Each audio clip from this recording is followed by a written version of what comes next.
झारखंड विधानसभा चुनाव खत्म होते ही अलग अलग एग्जिट पोल सामने आए। इसी कड़ी में झामुमो ने भी चुनाव नतीजों के 2 दिन पहले प्रेस रिलीज कर अपना एग्जिट पोल जारी किया है। झामुमो के एग्जिट पोल आने के बाद राजनीतिक दलों ने क्या कुछ प्रतिक्रियाएं दी है, हम इस वीडियो में आपको बतलाएंगे। दरअसल बीते गुरुवार को झामुमो के महासचिव सुप्रियो भट्टाचार्य ने प्रेस रिलीज किया, जिसका नाम एग्जिट पोल रखा।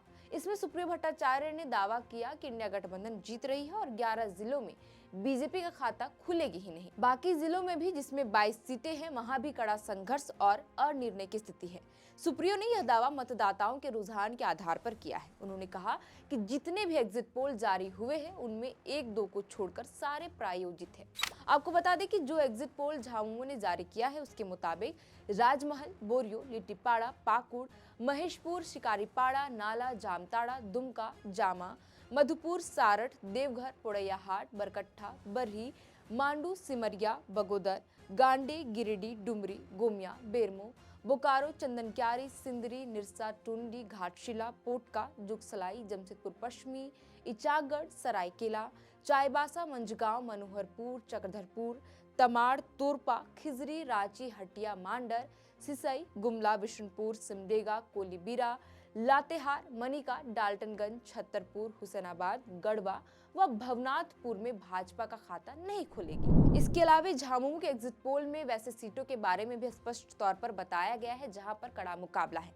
इनमें जरमुंडी, महगामा, कोडरमा, बड़कागांव, रामगढ़, हजारीबाग, चतरा, धनवार, जमुआ, धनबाद, झरिया, बहरागोड़ा, जमशेदपुर पूर्वी, जगन्नाथपुर, खरसावां, खुट्टी, सिल्ली, कांके, लोहरदगा, पांकी और विश्रामपुर सीट का जिक्र किया गया है।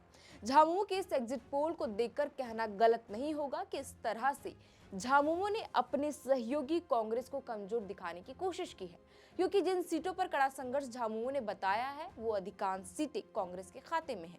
इसके बाद झामुमो प्रवक्ता मनोज पांडे ने सोशल मीडिया पर एक पोस्ट कर लिखा कि पिछले दिनों बयान द्वारा जो आकलन दिखलाया गया है ये व्यक्तिगत आकलन है। राज्य में हम लोग इंडिया गठबंधन, झारखंड मुक्ति मोर्चा, कांग्रेस, राजद और CPI-ML के तहत चुनाव लड़ रहे हैं। हेमंत सोरेन जी के नेतृत्व में हम 5 दर्जन से भी अधिक सीटों पर जीत दर्ज कर रहे हैं। राज्य में हम पुनः हेमंत सोरेन जी के नेतृत्व में इंडिया गठबंधन की सरकार बनाने जा रहे हैं। वहीं दूसरी ओर झामुमो के द्वारा जारी किए गए एग्जिट पोल पर भाजपा ने पलटवार किया है। भाजपा प्रवक्ता प्रतुल सहदेव ने कहा कि 23 नवंबर की शाम जब तक परिणाम नहीं आते तब तक झामुमो ख्वाबों की दुनिया में रह सकता है।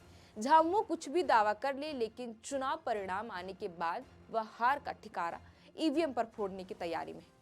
उन्होंने कहा कि यह पहली बार हुआ है कि कोई दल दस्तावेज जारी कर यह बता रहा है कि कितनी सीटों पर वह जीत दर्ज करेगा और प्रतिद्वंदी कितनी सीटों पर हारने वाले हैं।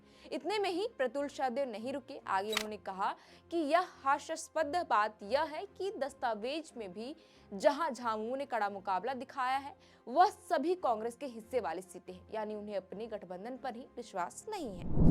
प्रतुल सहदेव ने आगे कहा कि झामुमो की जीत का दावा सिर्फ कागज पर ही है। हकीकत में झारखंड की जनता ने झारखंड की सबसे भ्रष्ट हेमंत सरकार को पूरी तरह खारिज कर दिया है। हेमंत सरकार ने पिछले 5 वर्षों में सिर्फ लूट, खसोट और भ्रष्टाचार किया है। जनता इनकी वादा खिलाफी से उब चुकी थी। जनता 23 नवंबर को इनको बाहर का रास्ता दिखाने जा रही है। इंडिया गठबंधन 2/3 बहुमत से जीतेगा। झामुमो के नेतृत्व वाला गठबंधन अपने इतिहास की सबसे कम सीटों पर सिमट जाएगा। खैर, झामुमो के एग्जिट पोल और अलग अलग सर्वे रिपोर्ट में जिस तरह से एग्जिट पोल सामने आए हैं, ये तो 23 नवंबर के नतीजे सामने आने के बाद ही साफ हो पाएंगे कि किसका आकलन सही साबित होता है। इस खबर पर आपकी क्या राय है, हमें कमेंट कर जरूर बताएं। फिलहाल के लिए इस वीडियो में इतना ही। आप देख रहे थे द फोर्थ पिलर और हमारा नाम है शायरतन। बहुत बहुत शुक्रिया।